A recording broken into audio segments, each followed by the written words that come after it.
Guys, Jacob here. As you know, it is November 17, 2020, and this is going to be this week's vendor reset. This week he's selling the Burnout. This has average stat rolls. If you guys really need this, then I'd obviously get it, but I think you'd be better off trying to find a better one in the open world area. Next is going to be this UMP with max stability. If you guys need that, then I'd highly recommend picking it up so you guys can add to your stat library. I'm going to scroll through a few more items in case any of you guys want to pick these items up. But so far, that's pretty much all he's selling at the front desk vendor. Just a reminder, if you guys want to have access to this vendor that's coming up next, make sure you guys hop into a clan, because last time I checked, if you guys are not in a clan, you guys will run into an invisible wall right here on this corner here. This is the Disciples of Doom quarters. Shout out to DOD and Kamikaze Von Doom. If you guys walk through here, you'll take a left and hit this desk, and you guys will run into the clan vendor right here.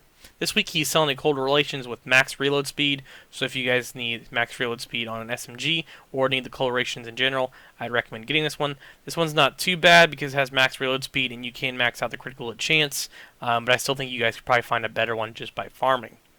Now I'm going to scroll through a few more items in case any of you guys want to pick these up. They are selling max skill haste on a holster if you guys need that. And overall, that's pretty much all he's selling this week.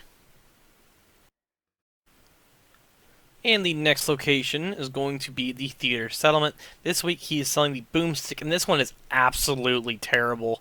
I would not recommend picking this one up, which is kind of sad because this is 4.8 shotgun damage, which is very low, and even the high-end 870 has better stats than this thing. I'm going to scroll through a few more items in case any of you guys want to pick this stuff up. But so far at the Theater Settlement, he's not really selling anything picking up this week. Location is going to be the Campus Settlement. This week she's selling Ekman's Long Stick. This one's not terrible, but I still think you guys could probably find one in the open world that's way better. But if you guys really want one of these, then obviously I'd recommend getting it. But if you want to find a better one, there's farm loot allocations for snipers. Next is going to be the Tactical M249 Para with max LMG damage in case you guys need that for your library. Scroll through for more items in case any of you guys want to pick the stuff up. But that's pretty much all she's selling this week.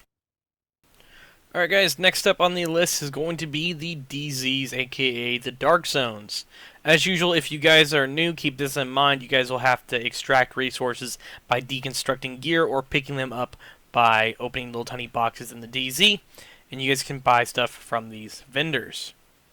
This week he's selling the Rock and Roll with max shotgun damage, damaged armor, and crit chance. Now you could buy this and max out the damaged armor and not have a pretty decent, or you would have a pretty decent Rock and Roll. But if you guys want to spend the credits, recommend doing so. But keep this in mind, it is a whopping 152 resources. Next is going to be the Sega with max damage to armor. If you guys need that, I'm gonna scroll through a few more items in case you guys want to pick this stuff up. But other than that, that's pretty much all he's selling this week. Alright guys, next up is going to be DZ South. And this week she's selling the Swamp Chain. This one's actually not too bad. It has 18.5 critical hit chance, 13.2 SMG, and 5% health damage. You guys can always change the health damage to something like critical hit damage, so you guys have a higher critical hit chance and critical hit damage SMG. But keep this in mind, this will cost you 153 credits. I'm going to scroll through a few more items in case any of you guys want to pick this stuff up. They are selling max hazard on a backpack. That will only cost you 101 credits. So if you guys are really trying to find that max hazard roll, then you guys can pick it up here. Other than that, that's pretty much all she's selling this week. The final DZ on the list is going to be DZ East. This week she's selling the Night Watcher Masses when it has skill haste, scanner pulse haste, and 121,000 armor. If you guys need this, I'd recommend getting it. But at the same time, I know a lot of you guys have hundreds of these in your stash or have picked up a shit ton of them. I'm going to scroll through a few more items in case any of you guys want to pick this stuff up. But overall, that's all she's really selling this week.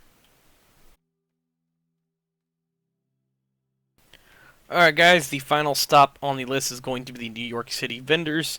Now keep this in mind, as you guys know, they don't sell any named stuff. So if you guys need any of this stuff, I'd recommend picking it up. This week they are selling max skill haste on this Providence backpack. So if you guys need that for your skill builds, I'd highly recommend grabbing that. But other than that, that's pretty much all they're selling at the front desk vendor. If you guys take a left right here, then take a right through this green tent, and then another right and go straight, you guys will run into Roy Benitez, who's right here at the very end. And this week, he's not really selling that much, but in case that you guys want to pick this stuff up, I would recommend doing so. But that's really going to about it for this week's vendor reset. But thank you all for watching. Make sure you subscribe for more Division 2 content, and I'll catch you guys all later.